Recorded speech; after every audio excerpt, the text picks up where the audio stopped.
Thanks everybody for having us here. So we thought we'd do something a little bit different. And as Joel said, my background is in brand equity research. And what we're talking about today is a little bit outside of our usual wheelhouse. I started some collaboration with the Glimpse It folks a couple of years ago, and we've been having some really great pilots and some really great interactions. But this year, we wanted to do something a little bit different. We thought it is an election year. There's a lot of interesting marketing going on, if you like, and we wanted to be part of that. So when we submitted our synopsis a good few months ago, we weren't sure what the environment was going to look like right now, but we wanted to at least get in early with some of the research that we were doing. So we want to talk a little bit today about some of the things that we did. Parry and I might look relatively similar in some ways, so you might assume that we have kind of similar backgrounds, but the reality is that I was born into apartheid in South Africa. I grew up in South Africa. I've been there my entire life. My whole family's from there, whereas Parry was born on the other side of the world. So he grew up in India. He's lived in Europe. He's lived in the US for many years. And in fact, right now, we're kind of the definition of polar opposites. If you think about, and then there's some apps, I did this morning, I looked at, if you take the city where you are right now, and you look at the other side of the world, and what's closest to that. And where he lives now is Seattle, and we're pretty much exact polar opposites. Cape Town, where I live, is kind of the opposite side of the world. But the point is, there are some points of similarity, and one of the speakers earlier spoke about how potentially, we could have a better world if we focused a little bit more on our similarities. That's kind of one of the things we're trying to do today with this piece, is trying to compare people that might seem to be complete opposites, but actually we're finding some similarities in there as well. So one of the other motivations for our talk today was being from South Africa. I feel like people in the audience here and people here in the US may have heard a little bit about South Africa and a lot of bad things about South Africa over the years. And maybe 20 years ago, you might have been clear on what was going on there. But I wanted to give a little bit more background as to what's happened in the last 20 years and a couple of the things that you might be able to pick up on. One of the things that motivated me around this topic was we saw two people who, on the face of it, were extremely different. So coming from completely different backgrounds, and I'll talk a little bit about them. But actually, there was a lot of what they were doing that seemed to be kind of similar. So that was the initial thread for what we were doing. So Julius Malema used to be the president of the ANC Youth League in South Africa, and I think you all know Donald Trump.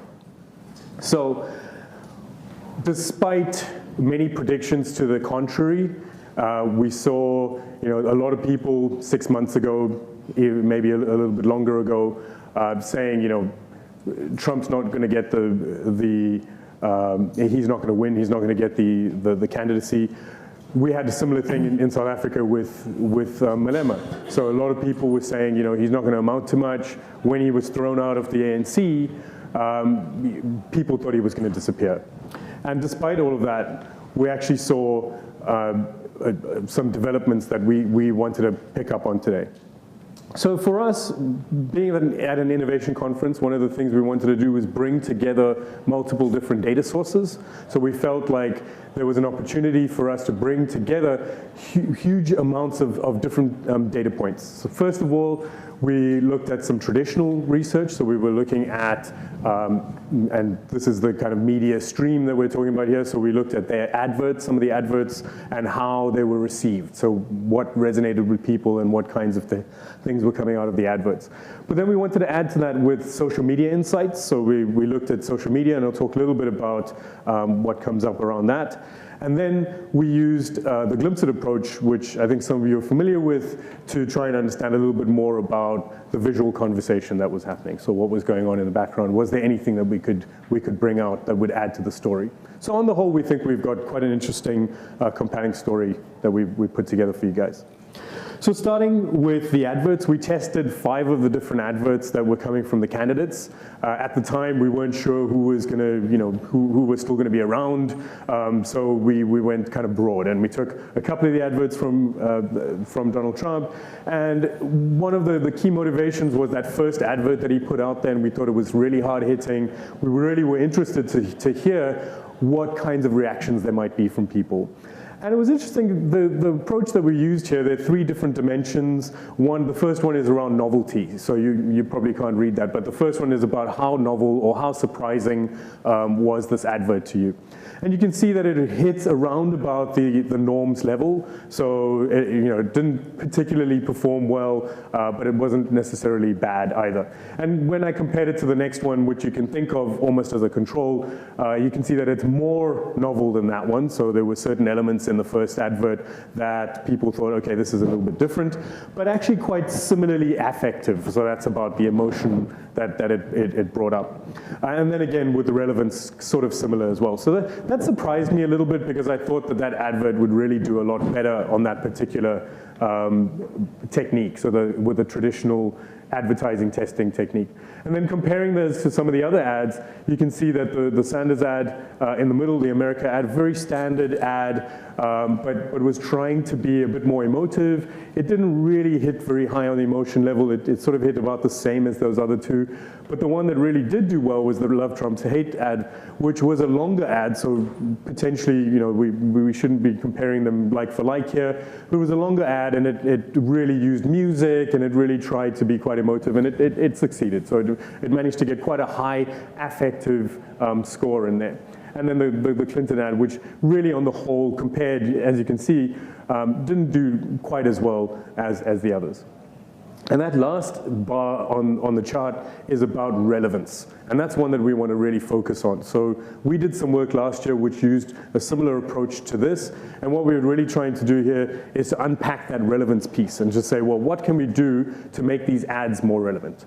Okay, so that's really what was the launching point for us to get into the glimpse at methodology. Yeah, so then we wanted to see, since things were like really same across the board, so we said like, okay, is the message being internalized?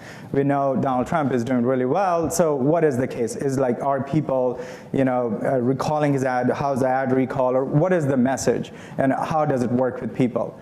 Yeah, so we said to people, like, show us like the images which truly represent these ads. And this is one we got, which we thought was very representative. You guys can guess whose supporter this was. But it was clear that for this person, and they were supporting Donald Trump, was that they felt that their voice was being heard. They said like it's a clear, catchy image which describes the feeling they had.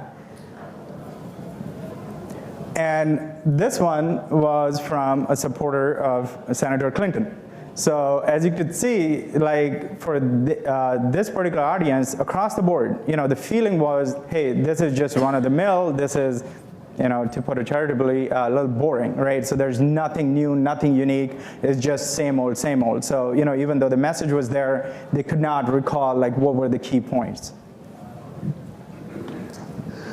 So that approach really helped us to get a little bit more flavor and a little bit deeper on those particular ads. And so obviously, we asked them around what kind of emotions did that bring up, and then we started talking about a little bit more about relevance, and we'll come to that in a second. But we then brought in some of the social media analysis, and here you'll all be familiar with the kind of network chart that we used here, and this is from Twitter data. And the point I really wanted to make, this was a discussion that we picked up on here in the US around immigration. So this is the immigration discussion, if you like, and there's quite a few. There's something like 600,000 tweets that we're looking at here, and you can see that largely it sort of separates into 2 major camps. There's certain groups that you can pick up on using the community detection algorithm, but it's largely polarized. And what I then did was to look at some of the Facebook data, and quite often people will say, well, there's not much we can do with Facebook because it's all behind a kind of privacy wall. This is using just the public pages. And you can see the posts that Clinton put out were more than what you're getting from the Trump page, but actually there was a hell of a lot more engagement coming up from the Trump side of things. So it indexed hugely highly there. And one of the things that I found really interesting from that analysis was the cross-posting. So when we looked at the same people that were posting on the Trump page, were they going to the Clinton page and then posting there as well? And we found that they really weren't. Whereas this last number on the edge here, you can see that people on the Clinton page also were going into the Trump page and making some comments there as well. So they were commenting. And in fact, the person who made the most posts on the Trump page was not a Trump supporter. And he made twice as many comments as anyone else. I mean, this was in the hundreds of thousands of comments. I mean, it was actually quite ridiculous how many comments we found. So that we thought was interesting in terms of the engagement sort of differing by the allegiance. And one of the things, as I mentioned earlier, we would really wanted to pick up on was relevance. And we wanted to understand how could these adverts be more relevant. So one way that we tried to find out was to ask a direct question. And this was just an open-ended question, very traditional kind of idea. And we asked them, well, for each of these ads, how could it be more relevant? And we found quite similar responses across the different ads. People generally were saying, well, you can't make it more relevant, and that was partly in two sort of camps, one that says it's a perfect ad as it is, or others that were saying, well, it's so far gone, so terrible that you can't make it more relevant than that. But then you were also saying some people, some were saying, well, you need a different candidate, or you need, someone else was in there, then that would make it a better ad. But largely, this really wasn't that useful for us. We didn't find a hell of a lot coming out of the open-ended questions. Yeah. So then we decided to use Glimpse's visual conversation platform to dig further. We wanted to find out what are the basic emotions which are evoked in people when they saw these ads, and then what would make them more relevant. So the one on the left is from a person who we showed the Trump ad to, and the one on the right was from a person we showed a Hillary ad to. So you can see, two things were very clear to us. Number one was people who were responding, and all respondents were responding with pictures, was that people who were responding to the Trump ad, across the board, for them, they were submitting authentic content. By that, what I mean is that they were actually taking pictures of themselves or different situations and submitting that. While on the right, people were just finding stuff on the internet, as you can see this one, and just submitting that. So there was a clear dichotomy there that people were taking more effort and trying to really form an opinion on the Trump candidacy versus Hillary's. And next slide. So we said, why is that? And why is people using more time? And also, as you could see in the previous one, for Clinton, it was more like apathy versus for Trump, it was much more a shock experience. So here we said, okay, so what is it? So was it because there was more policy in that ad? Was it more about the generalities, or what was it? And as you can see, these ads were actually rich in content. They talked about issues. They talked about different things which matter to people, but they were just missing the mark. So our analysis, what it showed us was that it was just so hard if you are to break out of the mold if you just keep on doing the same. So for example, these ads were really political. You have seen these ads for the last 20 years, and they keep on doing the same, and there's not much different. Thank you. While Donald Trump's ad had something for everyone. There was a whole spectrum of emotions. And these emotions, furthermore, were basic human emotions, right? All the way from anger to sadness to pride. It was just a basic human emotion, which these ads were evoking. So if I were to say what could be done to make these ads better, actually not much. So you keep on keeping the message simple and focus on basic emotion, and you'll be successful.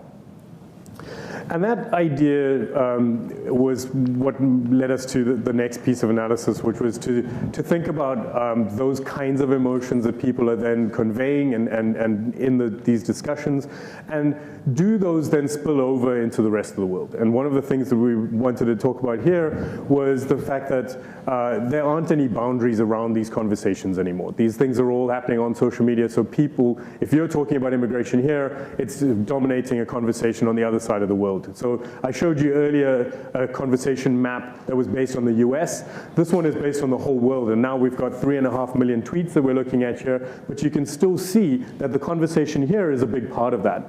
And these are now not just about local immigration issues here, but immigration issues in Europe, immigration issues in other parts of the world as well.